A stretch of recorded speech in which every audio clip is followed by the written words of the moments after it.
मध्य प्रदेश में राज्यसभा के चुनाव को लेकर सियासी संग्राम छिड़ गया है। सोमवार को कांग्रेस पार्टी ने अपनी महिला कैंडिडेट मीनाक्षी नटराजन का नामांकन दाखिल कराया। कांग्रेस पार्टी के बड़े नेता विधानसभा पहुंचे और मीनाक्षी नटराजन के नामांकन दाखिल करने के बाद जिंदाबाद के नारे लगाते हुए सुनाई दिए। कांग्रेस पार्टी के नेताओं की बॉडी लैंग्वेज इस बात की तरफ इशारा कर रही थी कि मीनाक्षी नटराजन की जीत को लेकर कांग्रेस पार्टी संख्या गणित के हिसाब से पूरी तरीके से आश्वस्त है। लेकिन जब मीनाक्षी नटराजन का नामांकन दाखिल हुआ उसके 3 घंटे के बाद बीजेपी ने महेश केवट का नामांकन दाखिल करा दिया। यानी कि दोपहर 2 बजे बीजेपी के तमाम बड़े नेता विधानसभा पहुंचे और मुख्यमंत्री मोहन यादव, प्रदेश अध्यक्ष हेमंत खंडेलवाल और मंत्रिमंडल के सदस्यों के बीच महेश केवट ने नामांकन दाखिल किया और उसके बाद पार्टी के सभी बड़े नेताओं ने विनिंग साइन भी दिया और इसी के बाद कांग्रेस पार्टी के अंदर बेचैनी का माहौल खड़ा हो गया। तो आज हम अपनी इस रिपोर्ट में आपको बताएंगे कि आखिर बीजेपी का ये बॉडी लैंग्वेज, ये कॉन्फिडेंस आखिर निकल कर आया कहां से। क्या सच में बीजेपी ने दिल्ली में कोई ऐसा हिडन प्लान तैयार कर लिया है जिसमें कांग्रेस पार्टी का हिट विकेट गिरने वाला है, और क्या वाकई में मध्य प्रदेश में कांग्रेस के कब्जे वाली तीसरी सीट पर बीजेपी जीतने जा रही है। इसकी पूरी कहानी हम आपको बताएंगे। साथ ही हम आपको बताएंगे कि मध्य प्रदेश में राज्यसभा चुनाव को लेकर कांग्रेस पार्टी की तरफ से उतारे गए महिला कैंडिडेट के खिलाफ बीजेपी के पुरुष कैंडिडेट को लेकर कांग्रेस की महिला विधायकों ने कैसे बीजेपी को खरी खरी सुनाई।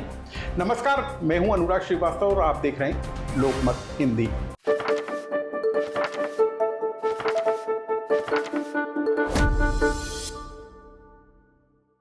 खबर की शुरुआत इन तस्वीरों के साथ। कांग्रेस पार्टी के नेता जब सुबह 11 बजे विधानसभा पहुंचे तब उनकी बॉडी लैंग्वेज बता रही थी कि संख्या गणित में बीजेपी के मुकाबले मजबूत नजर आ रही कांग्रेस पार्टी अपने राज्यसभा कैंडिडेट की जीत को लेकर पूरी तरह आश्वस्त है।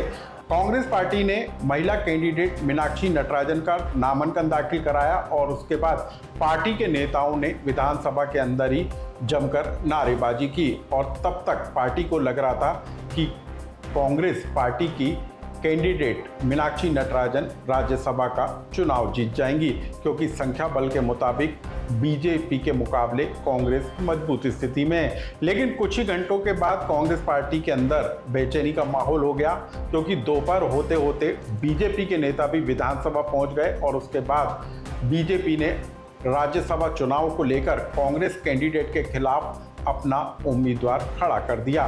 बीजेपी की तरफ से महेश केवट का नामांकन दाखिल हुआ। लेकिन सबसे अहम बात कि इस नामांकन दाखिल होने के बाद मुख्यमंत्री मोहन यादव और पार्टी के तमाम बड़े नेता विनिंग साइन देते हुए नजर आए, यानी कि जीत की तरह पूरा आश्वस्त नजर आए। सिर्फ इतना ही नहीं, मध्य प्रदेश बीजेपी के अध्यक्ष हेमंत खंडेलवाल ने तो सोशल मीडिया पर अपने बीजेपी के कैंडिडेट को विजय श्री का आशीर्वाद भी दे दिया और अग्रिम शुभकामनाएं भी दे दी। और इसी के बाद बीजेपी के इस रणनीति के बाद कांग्रेस पार्टी के अंदर बेचैनी का माहौल खड़ा हो गया। कांग्रेस पार्टी ने अपने तमाम बड़े नेताओं के साथ एक अहम बैठक की और उसमें कांग्रेस के विधायकों को एकजुट रखने पर जो है मशवरा किया गया और इस बात पर भी जोर दिया गया कि हर एक विधायक की निगरानी की जाएगी, मॉनिटरिंग की जाएगी। लेकिन अब हम आपको सुनाते हैं कि राज्यसभा चुनाव के सीट संख्या को लेकर कैसे बीजेपी और कांग्रेस जीत का भरोसा दिलाते हुए नजर आ रही हैं। कांग्रेस पार्टी ने इसे सीधे कांग्रेस पार्टी की महिला कैंडिडेट के खिलाफ पुरुष कैंडिडेट उतारे जाने को लेकर अपना एतराज जताया, तो वहीं बीजेपी के नेताओं ने अब साफ कर दिया कि वो तीसरी सीट पर जीत दर्ज करने वाली है। आखिर कैसे नेताओं के बयान निकल कर आए, अब आप उसको सुन लीजिए। लेकिन नाम निर्देशन पत्र की आज आखिरी तारीख है। समय सीमा में हमारे योग्य प्रत्याशी और खास करके हमारा एक ऐसा कार्यकर्ता जो बाल्यकाल से स्वयंसेवक, विद्यार्थी परिषद, युवा मोर्चा, संघ, ऐसे कई कामों को करते करते अपने राम राजा की नगरी में आज भगवान राम का आशीर्वाद फिर एक बार निषाद राज की परंपरा को कायम करते हुए महेश केवट जी को मिल रहा है। भगवान राम के राम राज्य का स्मरण कराते हुए सभी वर्गों की समानता के लिए सबका साथ, सबका विकास, सबका विश्वास, सबका प्रयास, यशस्वी प्रधानमंत्री और हमारी पार्टी केवल कहती नहीं है, करके दिखाती है। पार्टी के निर्णय को कांग्रेस के विधायकों ने बल दिया, तब भारतीय जनता पार्टी के पास बहुमत कम है, उसके बाद भी उन्होंने तीसरा कैंडिडेट खड़ा किया।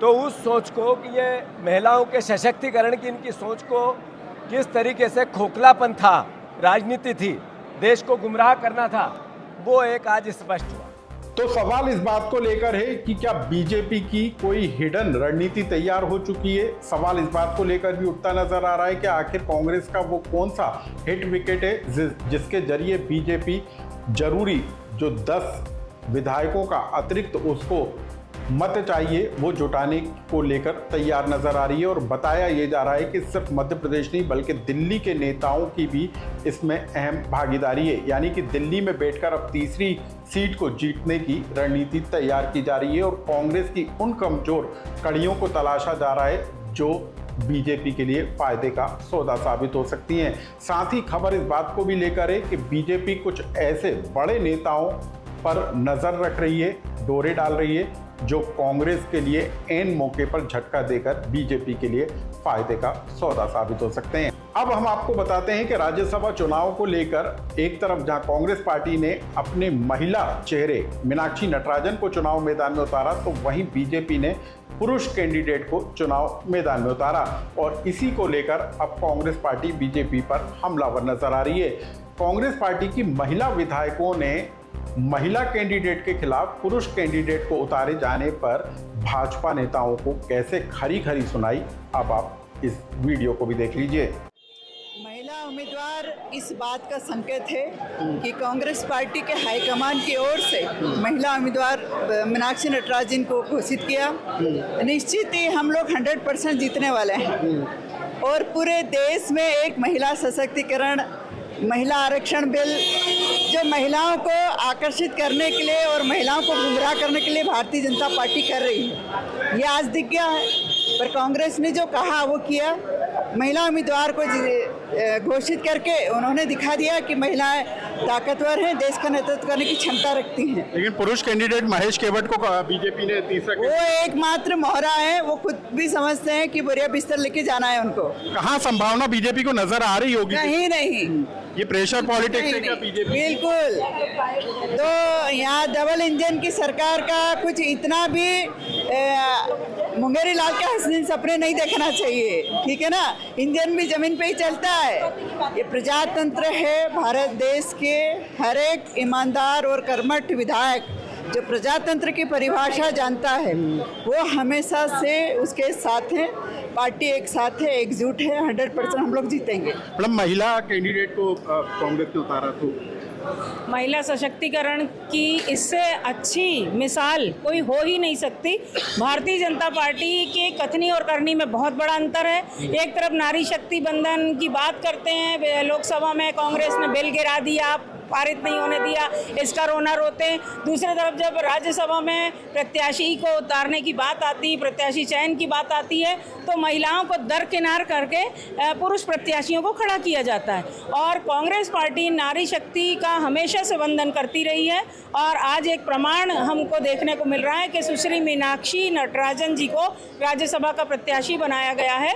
और हम सब महिलाएं इस बात से बहुत गौरवान्वित हैं और हम जन जन तक इस बात को ले जाएंगे कि कांग्रेस जो कहती है वो करती है। तो नारी सम्मान से का एक बहुत बड़ा उदाहरण कांग्रेस पार्टी ने प्रस्तुत किया है और सुश्री मीनाक्षी नटराजन जी की जीत के प्रति हम पूरी तरह आश्वस्त हैं। हम एकजुट हैं और एकजुट होकर उनको भाजपा की महिला विधायकों से आप अपील करेंगी कि मीनाक्षी जी के समर्थन में आए?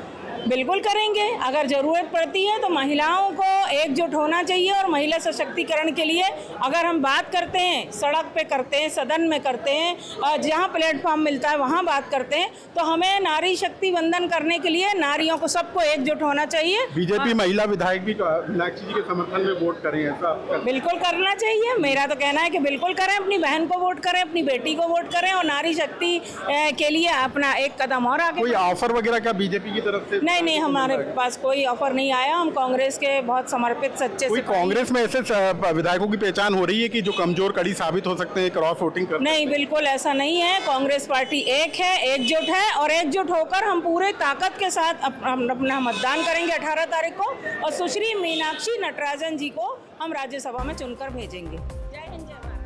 कुल मिलाकर मध्य प्रदेश में राज्यसभा चुनाव को लेकर सरगर्मियां तेज हो गई हैं, लेकिन तीसरी सीट किसके खाते में जाएगी इसको लेकर सियासी गुड़ा भाग लगना तेज हो गया है। संख्या बल के मुताबिक कांग्रेस मजबूत है, लेकिन उसके बावजूद बीजेपी की जो रणनीति है वो कांग्रेस खेमे में बेचैनी का माहौल जरूर पैदा कर रही है। और ऐसे में कांग्रेस पार्टी ने अब अपने विधायकों की बाड़े बंदी करने की तरफ भी ध्यान देना शुरू कर दिया है। तो आने वाले कुछ घंटे या हम कहें कि आने वाले कुछ दिन बीजेपी और कांग्रेस के लिए बेहद अहम रहने वाले हैं, क्योंकि यदि कांग्रेस के अंदर क्रॉस वोटिंग होती है या कोई विधायक छिटक कर बीजेपी के खेमे में जाता है तो कांग्रेस को तीसरी सीट पर नुकसान उठाना पड़ सकता है। आने वाले समय में क्या इस पूरे मामले को लेकर, घटनाक्रम को लेकर अपडेट आता है वो हम आप तक पहुंचाएंगे, लेकिन इस खबर से जुड़ा आपका कोई सुझाव या कमेंट्स हो तो हमें कमेंट बॉक्स में लिखकर जरूर बताएं।